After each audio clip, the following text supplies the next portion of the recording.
course they do. Well, I'm the boss, Applesauce, and I think you two are better together than you are apart. One thing we can't forget about Boss Baby 2, the long wait for its release. This sequel to one of the most successful DreamWorks animated movies was finally released in July 2022, after its release date had been shifted twice. All that waiting added to the hype, and eventually everyone who went to see The Boss Baby 2 absolutely loved it. We did it. I guess we did. I was talking about me and Precious. Oh. Isn't that right, baby? This movie shows the second adventure of the Templeton brothers as they set out to save babies once again from a new criminal mastermind. Viewers don't just get a return of the rivalry between Tim and Ted, they also get to see how each one turns out 25 years later. So if you're too wrapped up in all of this, we are bringing you a list of everything you missed in the second Boss Baby movie. Like always, we paid attention to the hidden details so you don't have to. Without further delay, let's get started. I was always the successful one. Mommy says no running in the house. Hand over the bottle, mullet! The pony. I was just worried about Tabitha, you know? She's your daughter, I get it. This whole time, I was thinking about what I wanted and not what she needed. Somewhere at the end of the first movie, Tabitha is sad about having a baby sister. In this scene, she tells her Uncle Ted that she would rather have a horse than a sibling. And in a real boss manner, he throws some money at her. This didn't look like much at the time because it was just Ted making his iconic throw money at every problem move. Now, in the introductory scene of the second movie, we bet you didn't pick up on the fact that Tabitha now has a pony for a pet that lives in a cute little castle outside the main house. This is definitely a reference to the first movie, showing us that Tabitha eventually got the horse she wanted. Whether she got this pet with the money from Uncle Ted, or it was a nice gift that he wrapped and sent to make up for his absence at Christmas or something, one thing is for sure, the horse is there all right. And kudos to the director for making the pony so useful. Who would have expected the role he plays throughout the whole film in helping the Templetons on their mission to save the day? That's the spirit, Daddy. You are exactly who I need Yes! to get Uncle Ted.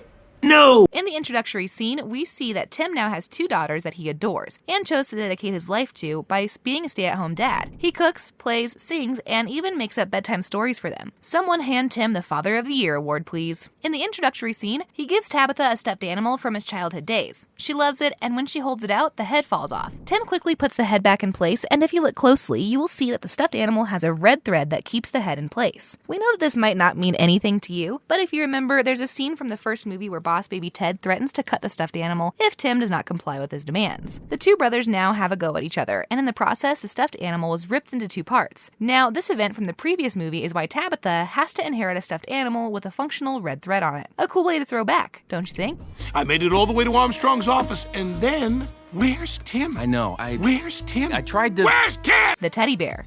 Exchanging glances, lovers. What is this? In the scene where Tim leaves a dissatisfied Tina in her cradle, we see her go into Boss Baby mode right after he leaves. But before this, right next to her is a blue teddy bear, and we sure have seen that one before. Yes, this teddy bear is the same Boss Baby Ted has at a Baby Corp agent in the first movie. If you don't want to take our word for it, then take a look at the shirt on the teddy bear. It has the same blue patch on it. Well, a worn out version of what it used to be. It also has similar functionality. Ted used it while planning a mission with his Boss Baby's friends, and now Tina uses it as a voice recorder to record Tim's voice and use it to create a false voicemail to lure Uncle Ted home.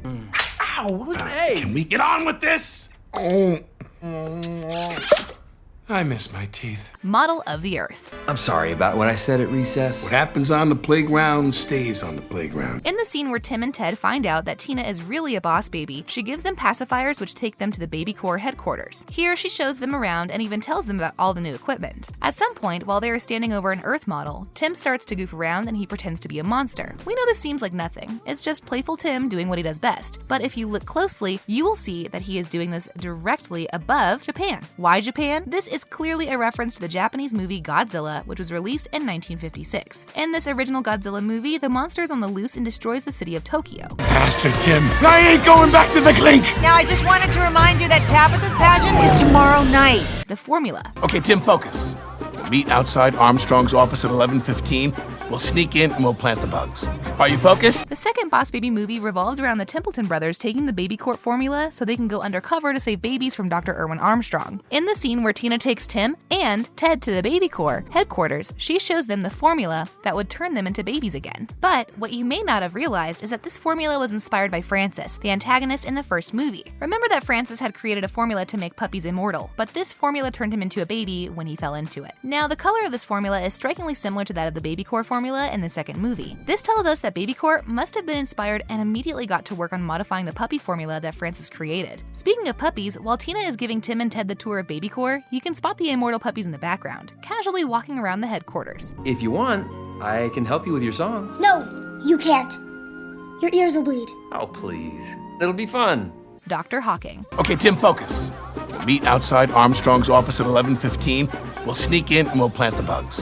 Are you focused? In the scene where Tabitha takes Baby Tim to her bedroom, she shows him a lot of cool stuff that she owns. Notably, she shows Baby Tim her pet fish and tells him that the fish is called Dr. Hawking. Ring any bells? Of course not. One would just think this is an odd name for a pet fish. But then she goes on to show Baby Tim a really cool device she created. It works by putting an antenna into the fish bowl and then putting on the vocalizer device, which would translate Dr. Hawking's sounds into words. She demonstrates this, and when we hear Dr. Hawking says hello in a robotic tone, the bells sure begin to ring. Dr. Hawking is a well-placed reference to Stephen Hawking, who suffered from amyotrophic lateral sclerosis, mostly known as ALS. As a result of this, he used a very similar type of word transformer machine to communicate.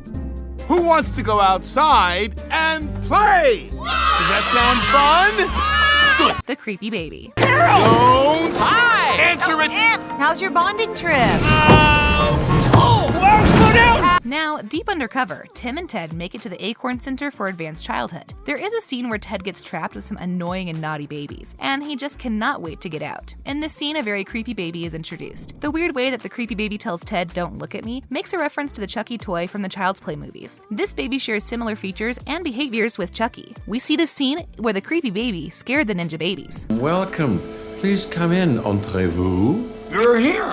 Oh yes, I was expecting you. Dr. ERWIN Armstrong. No more parents! Sayonara, Mama and Baba! Tim and Ted definitely went through a lot just to get to Dr. Armstrong. They drink the formula. They endure a risky ride to the Acorn Center when they miss the bus. Ted endures being locked in with some naughty babies, while Tim gets sent to the box as a punishment instead of being taken to Dr. Armstrong's office. So after all these hurdles, Ted finally gets to meet Dr. Armstrong so he can discover his secret plans. In this scene, Dr. Armstrong reveals that he is actually just a baby controlling the robot of an adult body to achieve his crazy plans. This was such a twist, but it definitely one we have seen before. The scene where baby Dr. Armstrong steps out of the robot is a reference to a similar scene from the Men in Black film. In this film, a man is also revealed to be an alien from the planet, Orion, that is hidden inside and controlling a robot of the human body. Carol, you're breaking up. I'm losing you. Yep, honey, I can hear you fine. See you at the pageant. Gotta go. Bye. Okay.